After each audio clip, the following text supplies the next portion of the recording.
Grove, welcome back. How are you doing? Pete, how you doing? This is 2021. It's going to be just like 2020, right? It's 2020 parentheses A. Yeah. So I've been binging on on your new podcast recently, Oh, good for Grand you, man.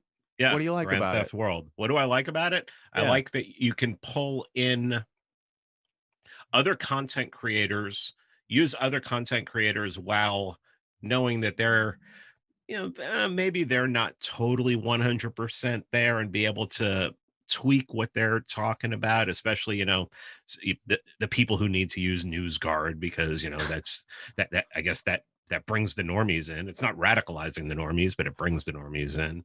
But you're doing a really good job of exposing um, what's going on. I mean, I've been trying to talk about this, and every time I try to talk about it, to we were talking before we started recording about blue pilled versus red pilled, and it's real easy to tell once you start talking about things like the Great Reset, or you start talking about technocracy, you start talking about the trilaterals, you start talking about this, start talking about that, and then people just tune out, and it's like, well, if you haven't been paying attention for the last 10 months, if you were paying attention for the last 10 months, you'll see that all of those conspiracy theories, they just became open and public. And they, these groups started podcasts and started telling you what they were doing. And you're doing a good job of showing that and showing it using a lot of normies. Yeah, we're trying to there's a problem with freedom in the world right now, and I'm really concerned with I want freedom to go into the future, not just have it now. I want my son to have freedom in the future. I want the next generations to be able to experience the lives that we've had because of freedom and small business and entrepreneurism and private property ownership and logic and integrity and reason, all those things that made life great up until the 21st century, where things started getting into the post fact era. They called it, right? They started doing that sort of stuff before it was the new abnormal. So I just saw there was a need to like juxtapose the current events to the history, so people could start seeing the people in power that are now uncloaking. You're right; they've merged, they've come out, they got marketing plans, they got advertisements, they got podcasts. They're trying to make your normal and like they want to take their idea and make it into your normal, and people are accepting it because they don't know any better. So the best way I know to do it is visually. Let's compare and contrast and just show how not retarded, but how twisted and how censored the landscape has become. And when you bring that other censored information back in and you show it, and then people get their comparison and contrast back, they can discern again. But the censorship clears the playing field, for lack of a better phrase. It clears it out like carpet bombing, and then you would send in the infantry. The infantry is the propaganda, but first they have to censor the dissenting views. They have to take the witty the rapier wit of Pete off of Twitter. They can't have him making memes and poking fun and satire. And they've done it over the past 4 or 5 years. I mean, really, WikiLeaks and Assange was the first cancel. We don't like that. And let's break out the rules and just put them over here for a while. And and then it went for, Alex Jones because he's a bad man. And then it went to like, as they keep getting rid of those extremists, it keeps getting to the people in the center. You're getting normal normies getting like Tim Pool got his monetization pulled on Facebook, and he uses the blue check mark, NewsGuard system that we're always kind of poking fun at. Because if you're depending on Microsoft and Bill Gates to tell you what's truth and fiction, you've already lost. And so that's kind of why I wanted to add back, my knowledge of the books that I've collected and read over the past 15 years on this topic, specifically on the struggle of human freedom and liberty and the forensic history that brings the conspiracy theory to the reality. It's a conspiracy theory when you hear about it from your friend at the campfire. When I read it to you from Barry Goldwater in chapters 32 and 33, where he's like, here's the trilateral, here's the Council on Foreign Relations, here's how the power structure is set up. And it's still set up like that. And it's going to continue to be set up like that and be empowered as long as people keep feeding their ignorance and nescience into that system. And I think a lot more people today are ready to realize what's going on. And so grandtheftworld.com has the latest current events from about 40 or 50 independent media producers who have freedom in their hearts. And those get listed on the site during the week. And then we take like a best sampling of to tell the story of what happened that week. And we make a video podcast. It's like a video version of my podcast, Peace Revolution, only it's about one-fourth as long. So it's only like 5 hours instead of 20 hours. And it's chock full of video.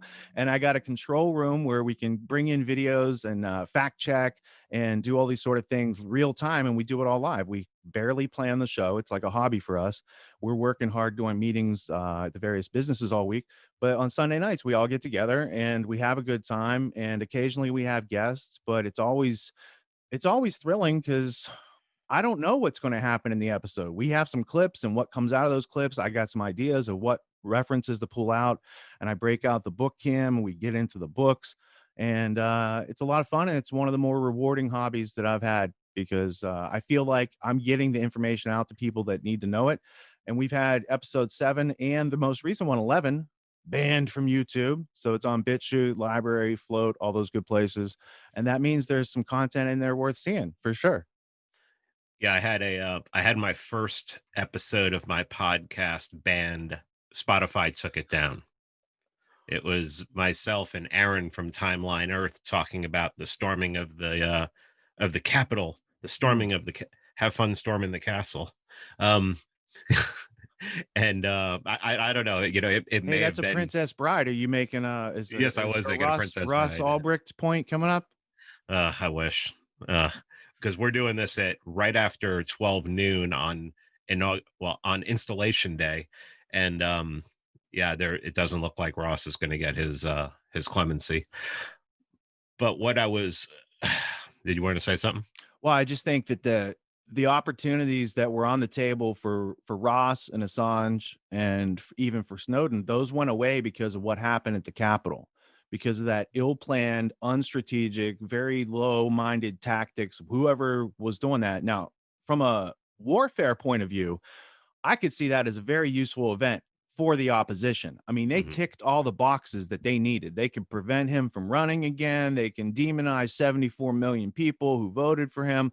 I just saw somebody get their whole Christmas list, like Santa Claus delivered on January 6th for some people, and for other people, they got the rug pulled out from under them. I mean, I was up last night. I was watching Jason Burmis's live stream of, the pardons are going to be handed out. Let's see who's getting pardoned. And you see like Lil Wayne and Bannon. And I was waiting for Ross or even Assange. I mean, Ross is close to my heart because I know Lynn and you know Lynn and libertarian people who love philosophy of freedom.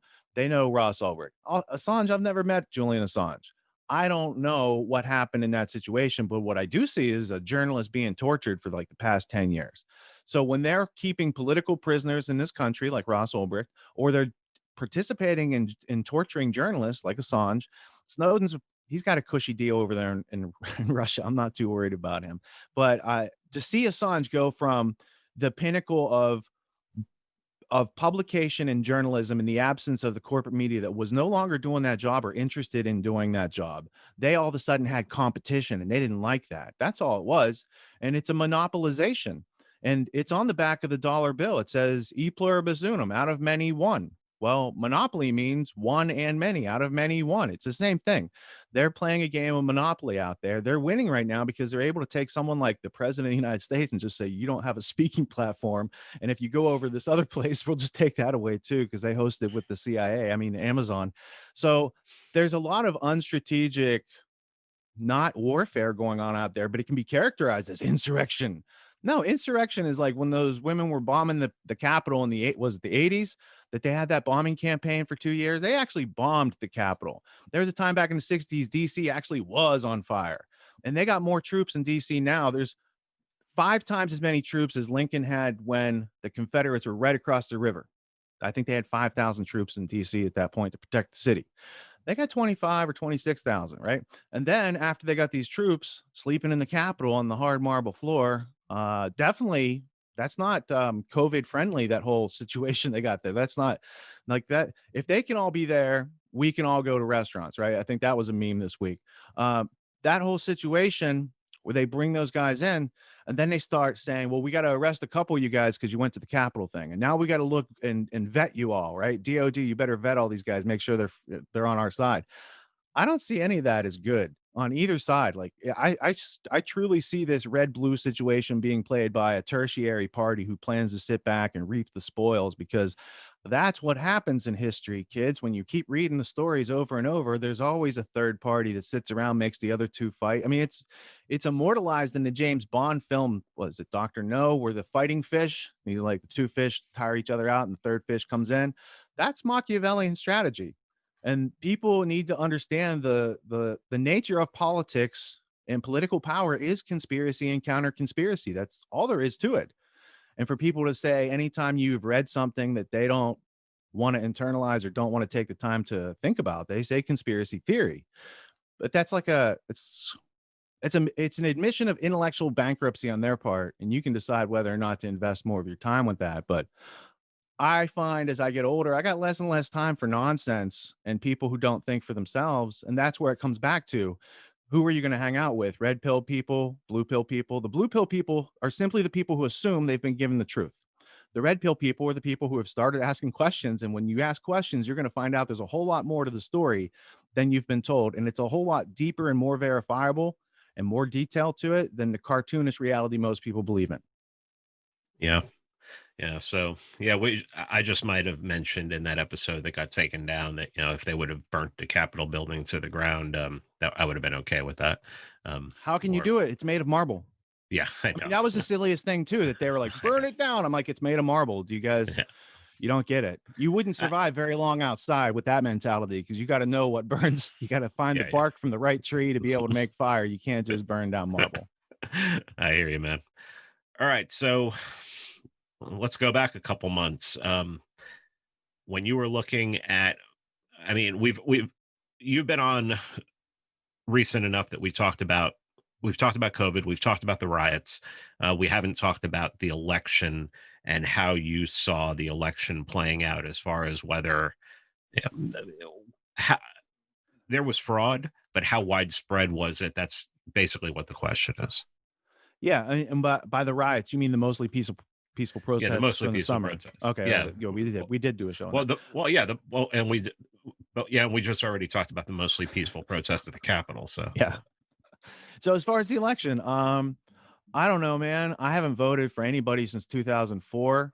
The last person I voted for was Libertarian candidate for president Michael Badnarik, who is also a student and graduate of my autonomy course more recently. So, the person who convinced me to stop voting back then later wanted some sales and marketing help, and we helped him reproduce his Constitution course, which is it's at badnarik.org. If anyone's interested in their rights, now's the time to check it out.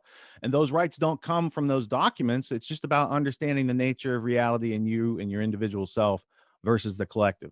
So, going back to any type of political, I haven't voted since 2004.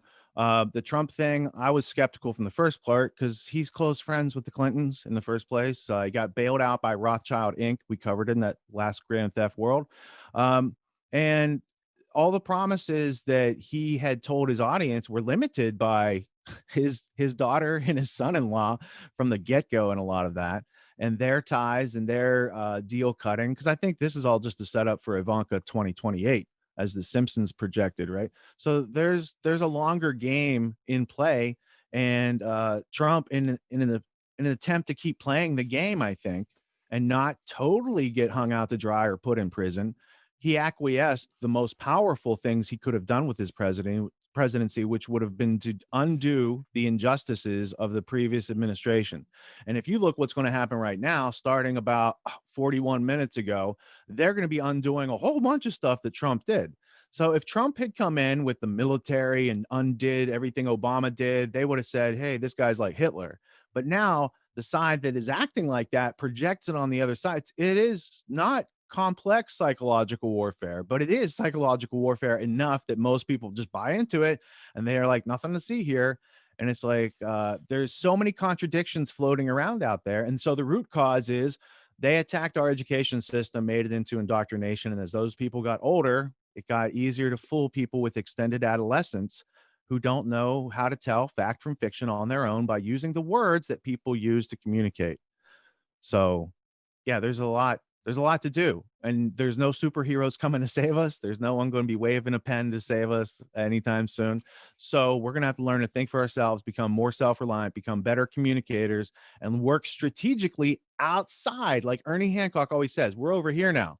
You know, technology that we have access to, we don't need to play with their intelligence uh their intelligence network. That's all these social medias were in the first place.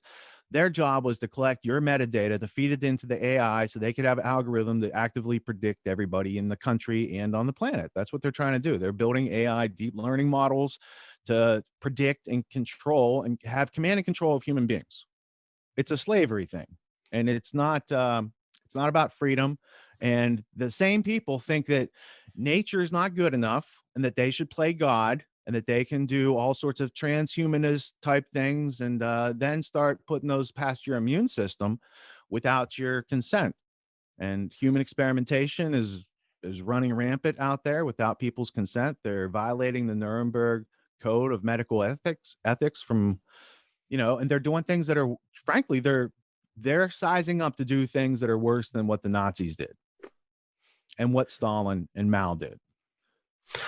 Well, when it comes to the election, really the only thing that I was trying to take away from that was there's okay, so if 74 million people voted for Trump, I don't know how many of those people, let's say 30 million of those people, are upset, feel like it was stolen from them, um, or prime for radicalization. I mean, prime to be radicalized. And I'm talking about, basically, and my message to them is if it was stolen from you this year, what makes you think the midterms aren't going to be stolen? What makes you think 2024 isn't going to be stolen? So What makes why you are think you? 2016 or Yeah, yeah, 2012 or 2008 or 2004, or how did Bush get in the first place in 2000? yeah, Al Gore was the president for like a month and a half, and then they're like George Bush because he needs yeah. to run 9/11, and Al go do the global warming thing for us. They just got reassigned. That's all. It's like last minute changes by the owners. That guy's not playing quarterback. This guy is. That's all. The foreign and domestic policy does not change according to the president. The president has severely limited power.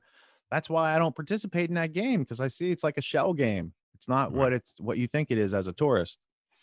Yeah, I just think that right now, with so many of those people distraught and realizing that how bad it is and how corrupt it is, finally realizing that there's no better time to turn these people into, red pilled people who are willing to go against the system and talk about liberty and talk about individualism.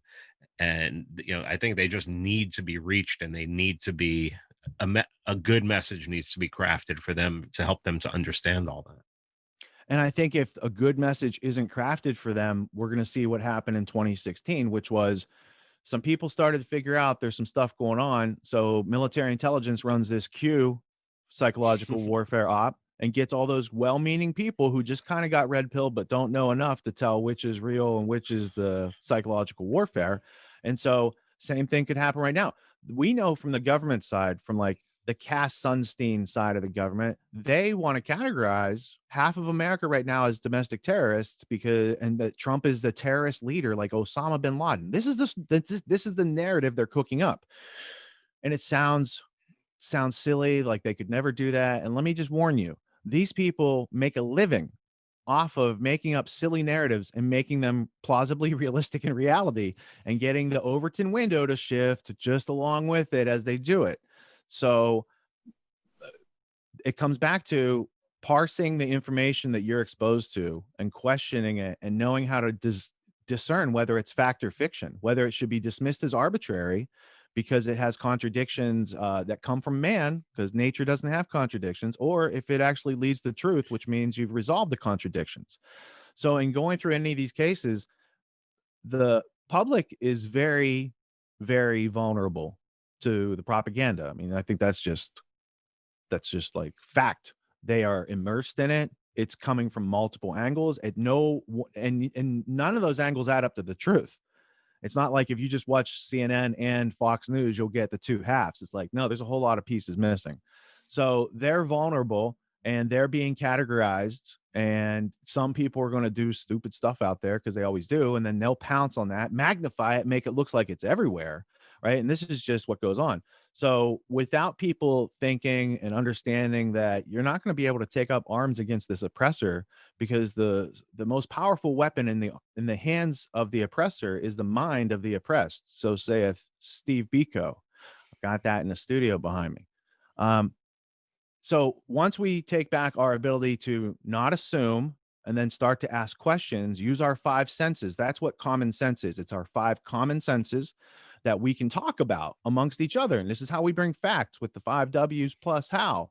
And then once we get back to that basis and we can talk with each other, we can't dehumanize each other and then we can't be in civil war. But right now, they have polarized it to the extremes. And this is the same thing that Solomon de Rothschild said in 1860 and 1861 back to his family when he was writing these letters, that the North has an argument and they're willing to die for it and they totally believe it. And the South has an argument that they totally believe and they're willing to die for. And these two sides will become more and more extreme. And that's when the war kicks off. The abolitionists and the slavers were getting extreme at the time the Civil War kicked off. That's what they're trying to emulate today. That's what they've building. Like, you can see it in their wishful thinking headlines. They're telling you what they want people to believe. So the first thing is all those dinosaur mainstream media news channels, they treat their audiences like they're stupid. And then a lot of times the audiences try to live up to that instead of saying, wait a minute, Anderson Cooper or whoever's on screen, let me take your assertion and let me do some learning on my own. Right. If they say that hydroxychloroquine is just a Trump thing, it's like, well, why was the Lancet and NCBI and NIH saying that this is what works on coronaviruses back in 2003 and 4? Because Trump wasn't even around back then. So the fact that they're taking well, like they're doing full spectrum dominance and they're layering on right now. You got the COVID piece, you got the track trace database piece, you got the lockdowns piece, you got the economics piece, and the people being cut off from each other. And then what happens when your immune system doesn't interact with other people's immune systems? Everybody starts to get a little immunodeficiency, right? So it goes back to that great George Carlin observation that he spent his childhood like swimming in sewage in the river in New York City, and all the kids that he was around were healthy. They weren't the ones that were getting the polio and these sort of things. So there is something about germs, and our body needs to have germs to fight. That's what our immune system's there to do. Similarly, in this country, I think they turned off the immune system in this country, and then they can do what you are seeing they're doing out there right now, which is they can turn reason upside down and nobody knows how to say anything against it effectively. I'm embarrassed that, all these people vote for these other people to represent them, and then they go to DC and they don't represent them. It's like, isn't there somebody in that constituency that can better articulate the truth or do something? Like, maybe more people, like, maybe I need to reconsider my position on voting. Maybe people should be running for local politics and start taking, at least bringing these ideas to the meetings. If you're not going to sit at the table up at the front, be in the audience and start putting some ideas back at these people and let them know that they just can't change the attitudes, values, behaviors, and beliefs of 300 million people so easily. You can do it to half of the audience. They already see that. There's a blue side of the audience, blue pill, blue Democrat, I don't care. There's a side of that audience that is definitely under the influence. The other side's a little questioning about that, and they have a remembrance of why we have these rights in the first place and why people had to fight in the past to get these rights formalized and recognized by other nations, because otherwise we would all still be bowing to a queen, or I'm sorry, you have to kneel to the queen. You curtsy, I don't know what you do. But yeah, the history of human beings is the history of oppression and slavery up until recently. So I think what they did is they created a terrarium where everybody in America is just so comfortable, they love their comfort that they don't want to lift a finger to defend that which brought the comfort around in the first place. And that the world is a very harsh place to live in when you're outside the terrarium. There's a lot of work to be done to live if you're not going to live inside the terrarium. So there's that other aspect. People are afraid of hard work from which they benefit, and that shouldn't be a thing either. It's a scarcity of mindset. Yeah, I think what was interesting, what you said there was all you have to do is read the headlines to figure out what they're doing. And the demonization of, you know, I mean, tens of millions of people is it's a perfect play. It's perfect from the left. See, the right would never do it because the right are not Machiavellians. They they don't know what to do with power when they get power. The left knows what to do with power when they get power, and they just seize more of it and they centralize it and consolidate it.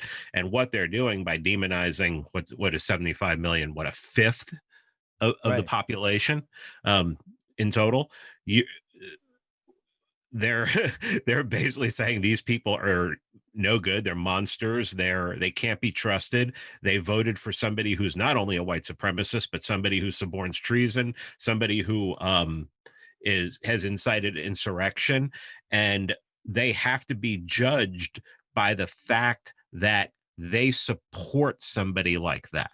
Mm. And they shouldn't be able to have employment or all these other things that people are being cut off from, right? So I don't think that's right. And I would ask the question, it's like, before you do these things to your enemy, how would you like your enemy to do these things to you? Because the pendulum swings both ways. And as extreme as they want to make it right now, there will be a more it's physics. And so if we want this not to get so extreme, we got to stop putting negative energy into that pendulum.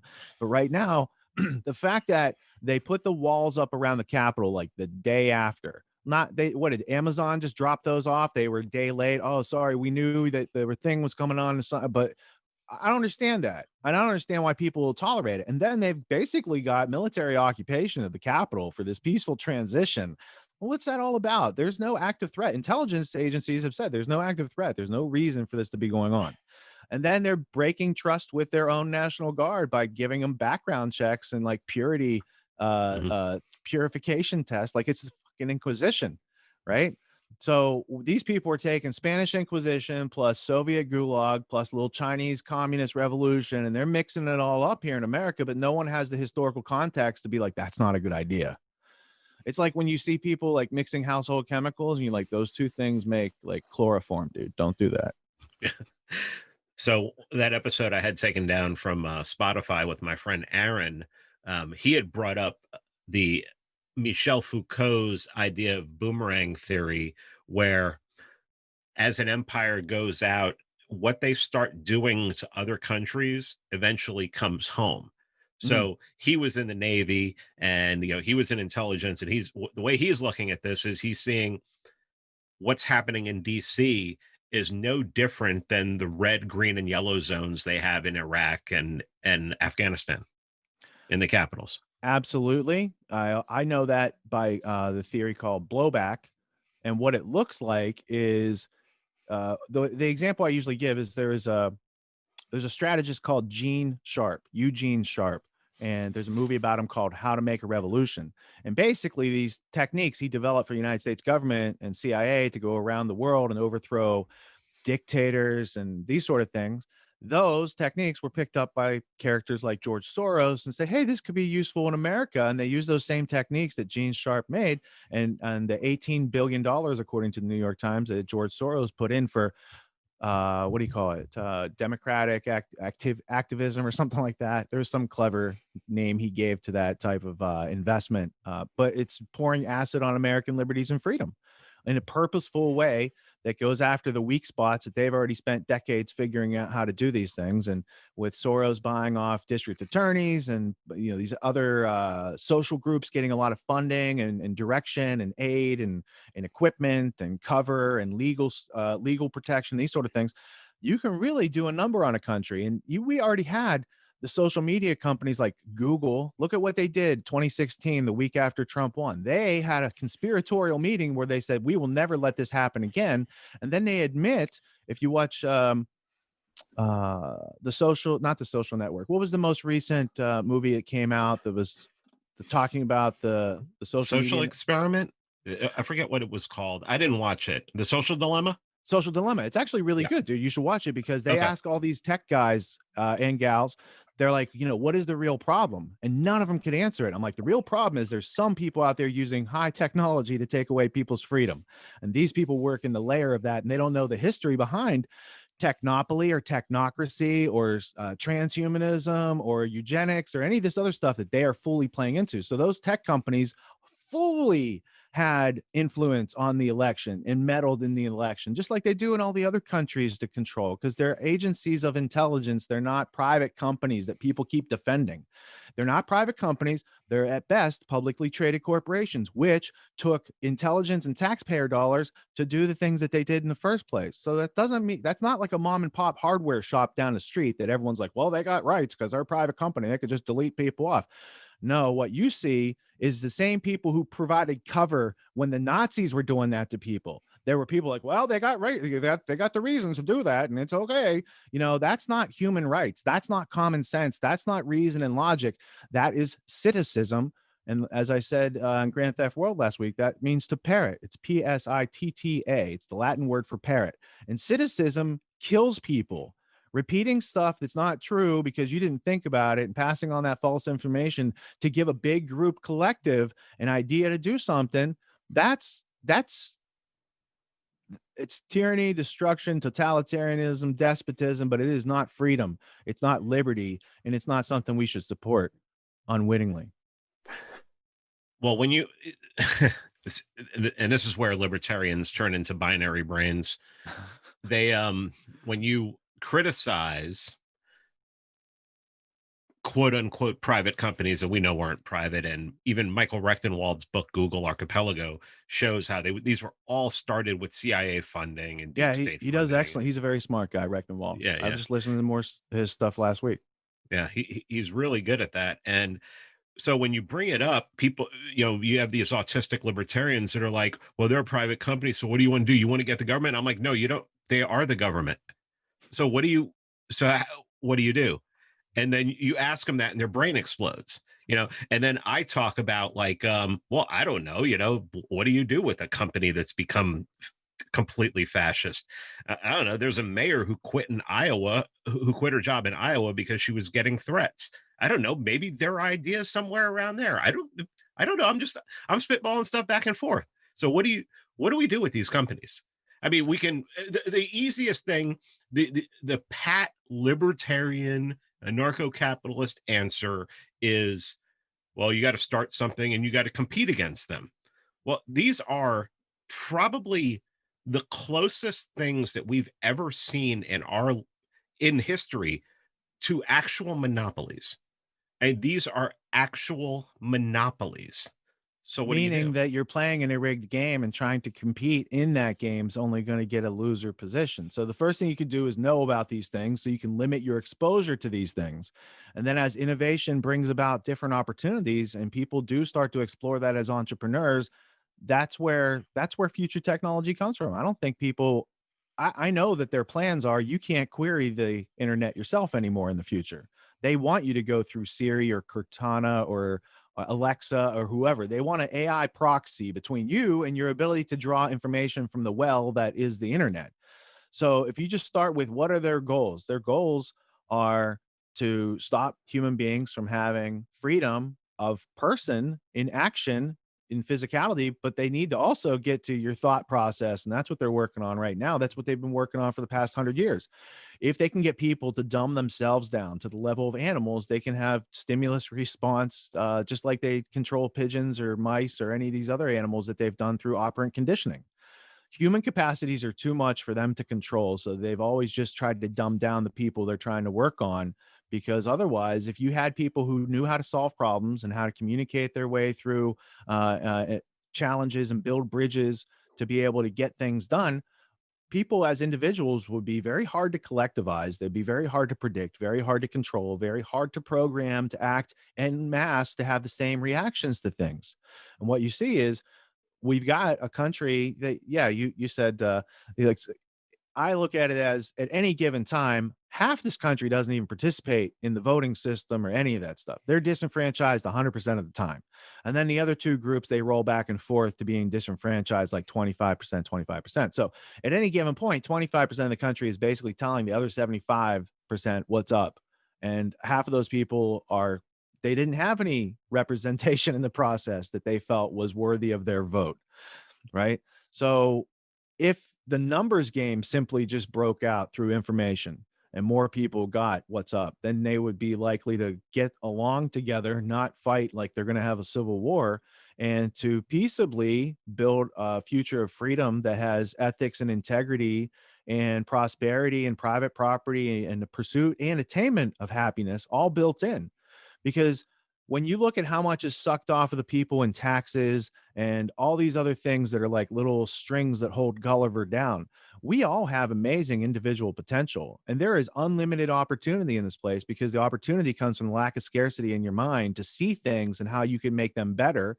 And that can be a business plan to build an apartment building or to make a new park or something like that, right? So it's our ability to think creative and use our inventive and ingenious nature of thinking without scarcity. Reality has scarcity. Physical reality has scarcity. Our mentality should not, because we have to deal with the scarcity of reality to survive. And we have to be able to plan effectively for the future. Unlike other creatures on this planet, we have these responsibilities. Otherwise, we don't survive so well. We don't have fur, fangs, and these sort of things that the other creatures here have. We have to use our cognition and our ability to read patterns and to communicate with each other. Because if I dropped any one of us in the woods alone, it's a struggle to survive. But you drop a couple people who have a couple skills each, and they can make a city, right? But it takes a long time to do these things. And like that Joe Rogan joke used to go, it's like, if I dropped you off in the woods with a hatchet, how long before you could make a cell phone? You know, the things that we're all using to do, for instance, this meeting, I can't build any of this stuff. And I could learn how to build a piece of it and get a job doing that. But to do the whole thing, there's a lot of knowledge, a lot of years of people, doing calculus and stuff, all sorts of mathematics and physics and electromagnetic engineering to get all these signals to not conflict with each other. So we are standing on the shoulders of giants who have done a whole lot of building, and I see them trying to tear it down right now, and they don't know how to build it back up. I talk to managers all the time at companies that say, we can't find qualified people to learn how to maintain the machinery we're running that our country is running on. Like to send electricity into a city, they have to put the cables underground, and then they have this like petroleum cooling fluid that has to be pumped through there. Like the people who maintain those systems, they're having trouble finding people who can come in and continue doing those jobs. So if we lose electricity or we can't find people to maintain that nuclear plant down the road or whatever, shit's going to start happening that's not planned. That's not Hegelian dialectic. It's just a causality of mass ignorance because these people messed with and broke a system that was on a trend of self improvement. And they want to take us back to the Stone Age while they maintain Elysium like super technology to rule over us. And there's many science fiction writers, among them H.G. Wells, who have written about this. Shape of Things to Come, and then they made a film called Things to Come. And the film crew who made that, those are British MI6 secret agents that made that film and brought it to the world. So they, them, those who can easily be named, they have plans, they have working groups, they have funding, and nobody has really stood in front of them with too much resistance because people have so much infighting and can't get past the superficial stuff to get to the bigger picture of there's a group of people that try to use technology to extinguish freedom on this planet forever, and they're pretty close to doing it. And their previous models of the Soviet Union and communist China are pretty those are striking examples of what these people can do when you get masses of people that are in fear, that don't know how to learn their way out of fear, and they're under control. So if somebody stumbled upon this episode who is, new, maybe really hasn't been, I mean, just a total newbie, and they wanted to know more, they wanted to know how they can figure out more of what's going on. Besides listening to my podcast and besides listening to your podcast, what would you recommend for them?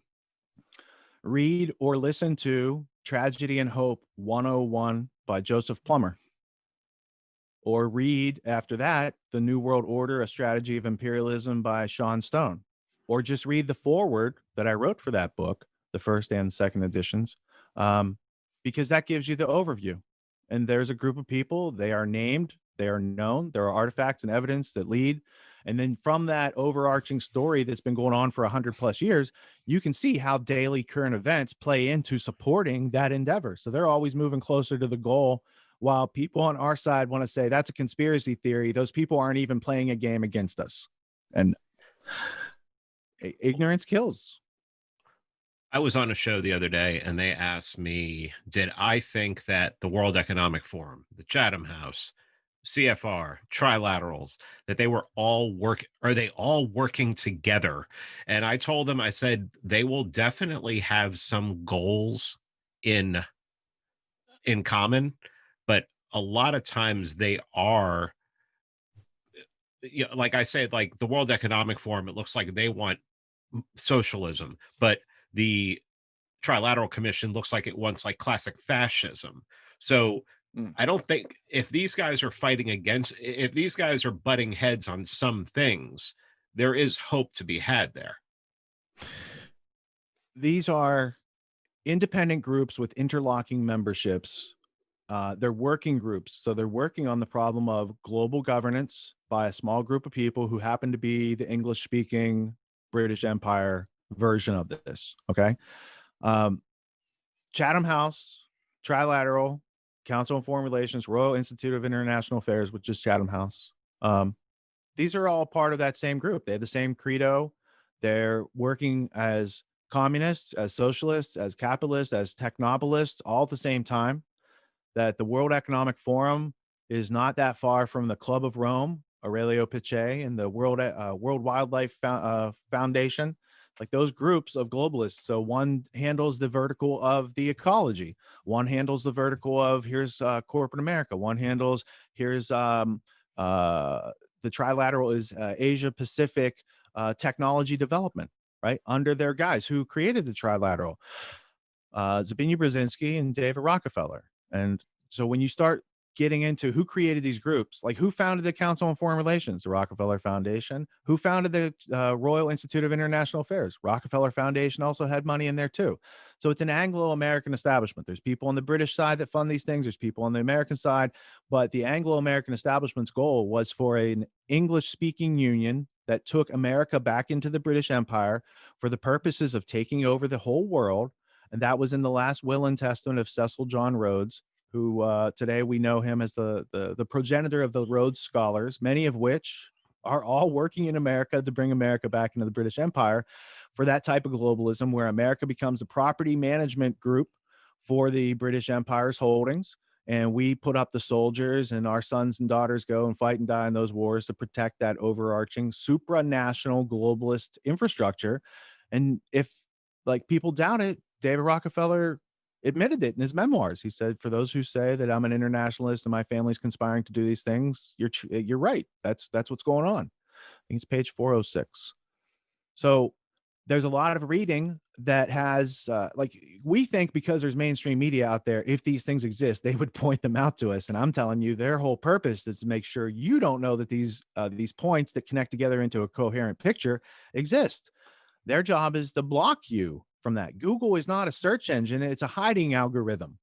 So so when we start to look at things as they are, it's a lot more interesting. And when you make hypotheses, they go into reality and give you results you expect, as opposed to everyone else thinking success is just not for me. Well, success is not for you if you've got the wrong blueprint. And if you got the blueprint that's supposed to make you mess up and fail all the time, then yeah, that's probably not going to work. But if you do what's counterintuitive and you actually figure out what actually works in reality because you've studied reality and its cause and effect, then you can be successful with or without their permission. So as individuals, we can take it upon ourselves to make goals, achieve skills, learn things, communicate, and have some self-reliance and autonomy. Or we can just take their jab, continue to travel freely in their new world order that is really just disorder. It's a new abnormal. They are they are playing God, and everybody who is acquiescing to that is bearing false witness and going along with it. It's called live action role playing, and you see a lot of people doing it these days. The whole COVID thing. Mm. Now we went over, I had you on, you talked about event 201 in some detail, and that was important. And it's like this I've met people who say that's a conspiracy theory, and it's like it's on YouTube. Like they recorded it and put it on YouTube. It's the Uh, secure health, Center for Health and Security, or something like something like that. Like, yeah, they have a real channel. It's there. And what's the conspiracy theory? that they planned it. No, they did a tabletop exercise, a war game, if you will. And what I can notice after watching a lot of these war games is they always seem to figure out what's going to go wrong, but they never fix it. They sense, oh, we're going to have shortage of these things, and then they play those weaknesses to enrich themselves, to embolden themselves. So those people at those tables are like the early responders, the first responders to take advantage when these situations come up, or if they create those situations, here's how everyone should react to those situations. Because you see, the reality does play out like these exercises time after time, and that's not the first one and it's not the last one that they're going to do. So where do you think this is going, this COVID thing? I mean, obviously, I mean, I met somebody yesterday Mm. who was celebrating the fact that they were going to get the vaccine today. And yeah, I just told them, very, very casually, good luck. I think the 23 people who died in Denmark after taking it probably wish they didn't. But I'm sure you'll do better. And because that's just the kind of person I am at this point. And yeah, and I know this is you know how you made a person and you read them and you're like, there's no way I'm ever going to be able to influence this person to see my point of view. They're completely in the opposite direction. And really the only thing you can do at that point is either mock them or Let pity them them. take the risk and learn. Yeah. Like, so there's a thing where you should warn people about danger, and that the only time, I think it's in Rose Wilder's Lane's Discovery of Freedom, or it was the John Stuart Mill book that I brought out.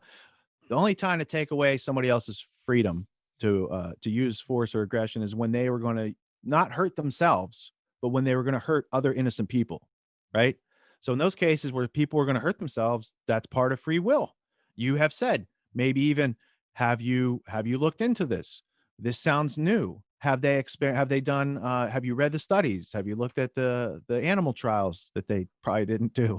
Um, is it really a vaccine? Is there a definition of a vaccine and what it does? And does this thing match up to it? Or are they taking this new technology, taking away your informed consent and saying it's a vaccine?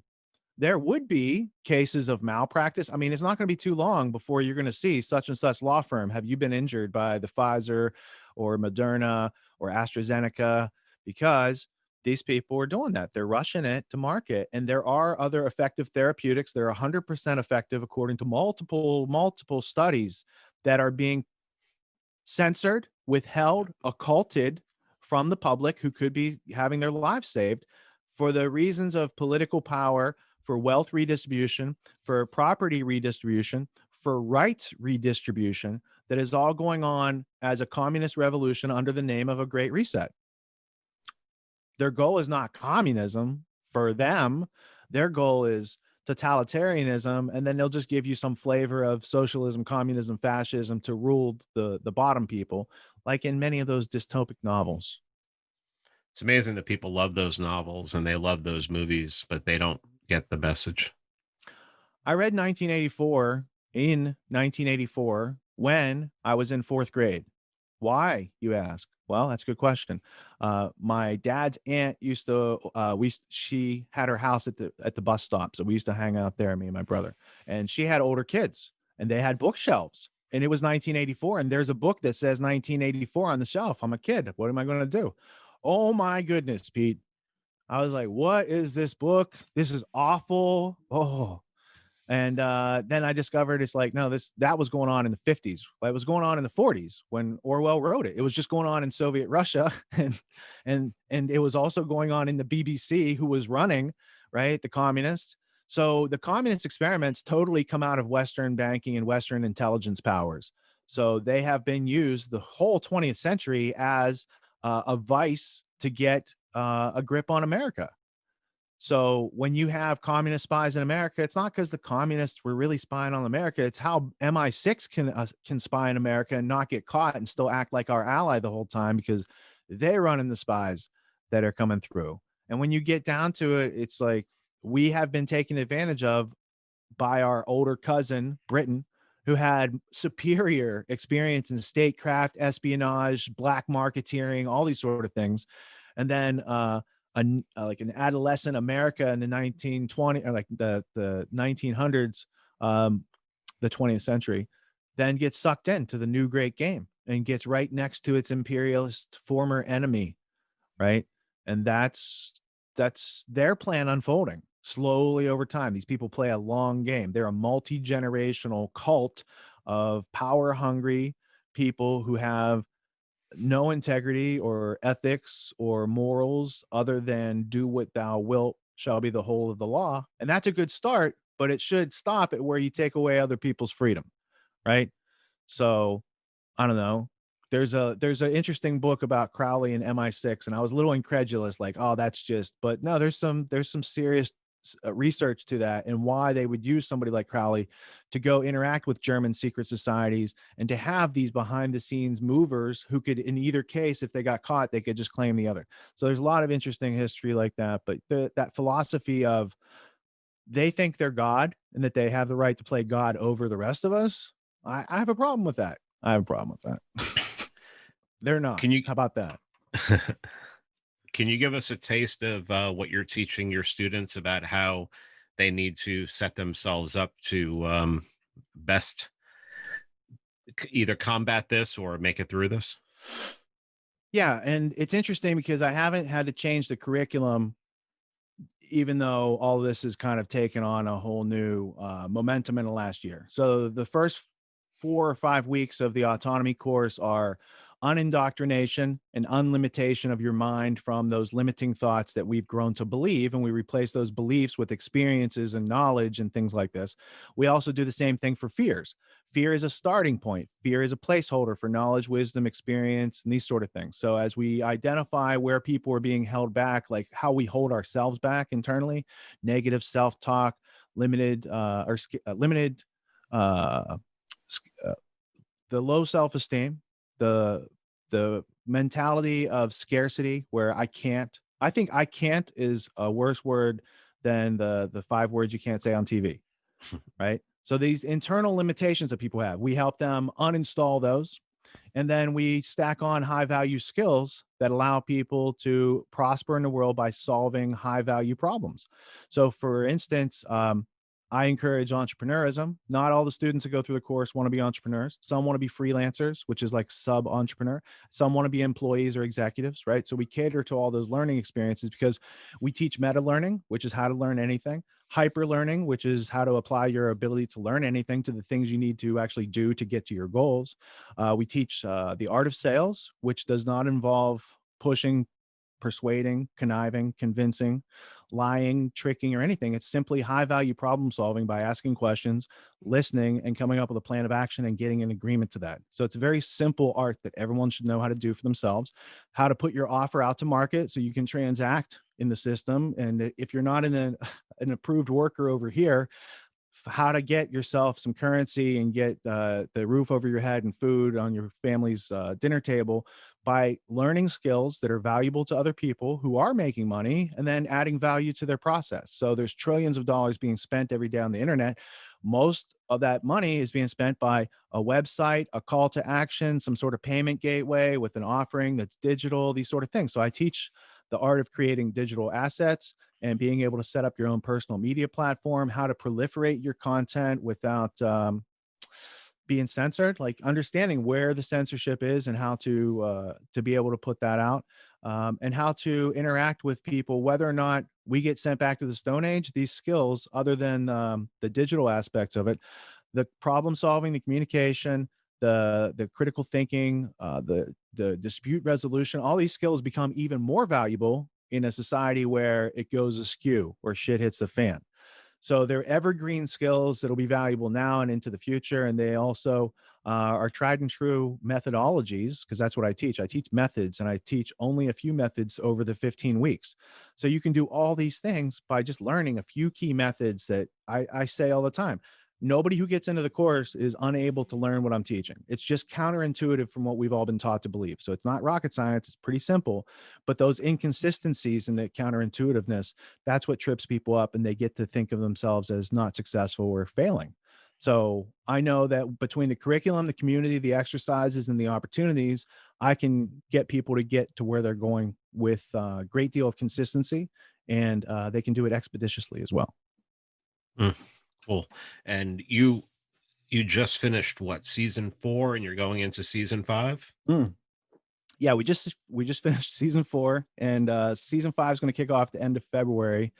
And right now, the process to get into the course is that people download the 19 skills document. So it's getautonomy.info/19 skills.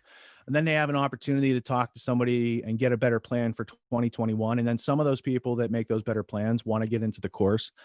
Right now, I'm booked out through almost the start of the course, which is a good problem to have. We have more people wanting to get into the course right now than we have had in the past 4 seasons. And I took on 5 other people to help do these blueprint calls so we can give people the strategy. And then from there, people get to do their due diligence and see if the course is something that would work for them. So it's no pressure. It's the process is exactly what I teach in the course. So we always have meaningful meetings with people, and some of those people end up in the course and going ahead. Yeah, I was just checking. I think the last time you were on, I had set up a page on my website, freemanbeyondthewall.com/autonomy. And yeah, you can get the 19 skills there, and you can also click through to get the introduction for autonomy. And since then, we also have an appetizer course that has samplings of my course and Michael Badnarek's course and Derek Brose's course and Benny Wills's course that we've produced for them. So there's that's free. And I think most people get to that through the grandtheftworld.com offering is where I'm seeing people come in. But you might also have a link because I did see somebody from your audience come through a couple weeks ago, right? I sent you that email. Yeah. Yeah, that was yeah, I saw that. Yeah, And so the, and yeah, the that folks who listen to your podcast, I gotta say, everyone I've talked to that listens to Free Man Beyond the Wall has been very impressive, and some of them are like longtime clients now of our consulting company. So, shout out to your listeners, very educated and active crew, and I look forward to meeting more of you. yeah. So yeah, I just checked on that freemanbeyondthewall.com/autonomy. The both of the links work for the 19 skills and to get to the introduction page and everything. So And I just want um to say, if you end up going through that and getting on a schedule and the course has already started, don't despair. You don't have to wait till next September for us to do it again. I take enrollments anytime because I think that scarcity of you got to do it now is bullshit. So I deal with people when they show up and try to help them get to where they're going, regardless of where we're at in the curriculum. what do you think 2021 is going to be like? As far as the as far as Dude, society, I mean, I know how it's going to be for Richard Grove and his autonomy course, and no, I but know we that saw that for is going to everyone be else. great. Look at what it looked like by January 6th. You had the guy with the face paint and the bison horns. Like, that was already like they've already turned it up to 11, and that was in the first week of this year. So I think that there's no holds barred. That these people are willing to do whatever it takes to subjugate people, and if they have to have something worse come out to cowl the people who are trying to stand up for freedom and liberty, they'll probably do it because they're Machiavellian. And until our side starts to read Machiavelli and these sort of things and understand that, oh wow, we've been talking about conspiracy like that doesn't exist when that's the only thing that exists in those streams of power. All those people were got already. That's how they got there. Somebody's got them on a string and they're dangling. So that's why what you're seeing come out of the government is not what people are, that's not the will of the people, because the people have no connection to what's going on there. There's literally no connection between your vote and what's going on there. And that's why I stopped voting in 2004. Because I was like, yeah, that mechanism's not, it's not working. Why would I put my energy or time or hope there? It I needs to wrote be an art. fixed.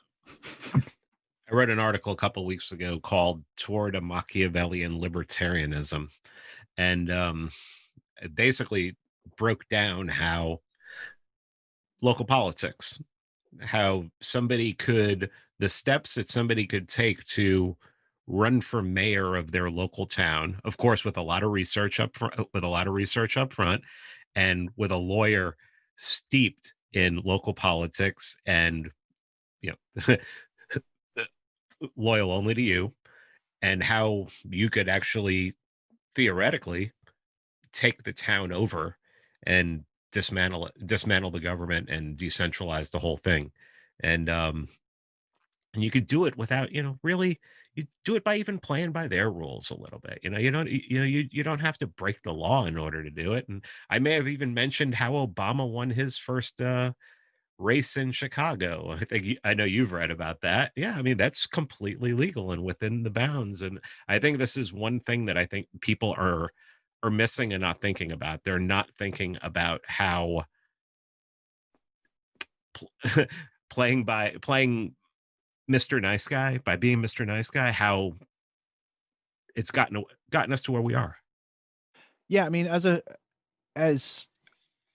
a war strategy, as a military strategy type of angle, I think at the very least, if you're not mirroring what your opponent's doing and you're not fighting back more creatively than that, then you're going to lose. I just picture someone standing in a ring getting punched and they can't even think to be like, "Oh, I got punched. I'll do this," right? There's the intellectual immune system, the self-defense of people has been turned off. I'd like to see what it looks like when it's turned back on. And I think that only comes from learning how to think for yourself and compare and contrast and getting access to these dots of data that are relevant and substantial, but not included into the caricatures that are purveyed out there as reality. So Yeah, at the very least, if the conservatives would have mirrored what the Democrats are doing, because then it can't be so hypocritical. But when you do it 6 months later, they can totally categorize it differently, right? So when they're taking over government buildings during the summer, that's not insurrection, everybody.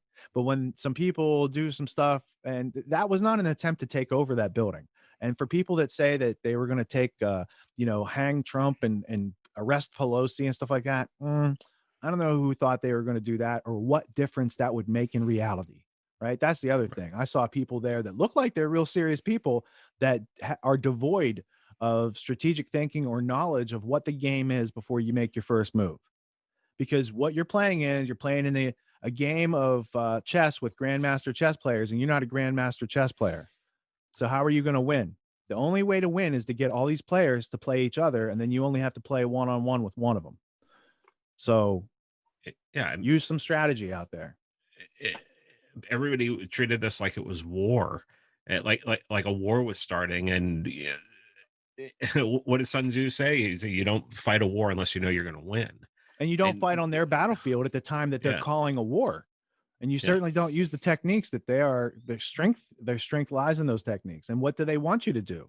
Like, what do you think the world's biggest military wants in this situation? Like, if from the bad guy perspective, they would want people to take up arms against the oppressors so they can put them down. That's what they're all about. So why would you do that? Why would you not go more outside the realm of consideration in yeah, that? I yeah. don't want to be It too just specific. I know yeah, it things did. get tighter on the internet as it moves forward. Yeah, yeah. You get episodes taken down for saying certain It's things, like a birth but canal. I think it's a birthing process. Like we see it as it's like closing in and pressure, but I think there's freedom on the other side. yeah, that's a good analogy. I'm going to let you go. It's always a pleasure. Everybody go subscribe to Grand Theft World. And yeah, they're 5 hour podcasts, but they go by pretty quick. I I look at it listen to like them. this. Look, I know it sounds like a lot, 5 hours, but you got 168 hours in your week. If you can invest 5 hours a week, you would have a higher knowledge of what's going on and the intellectual capacity to articulate it to other people and the evidence to back up your views, which is not what you're getting from watching any of this stuff out there right now. So it's a useful tool. Use it while it's there. Can't make it forever. And check out Richard Grove's autonomy. Get on his level. You can go to freemanbeyondthewall.com/autonomy. Get the links there. And Richard mentioned a couple links, and I'll include them in the show notes. Richard, it is always a pleasure. Thank you so much, Pete. I got to get back to my schedule. You have a great day, and thank you, everyone, for listening.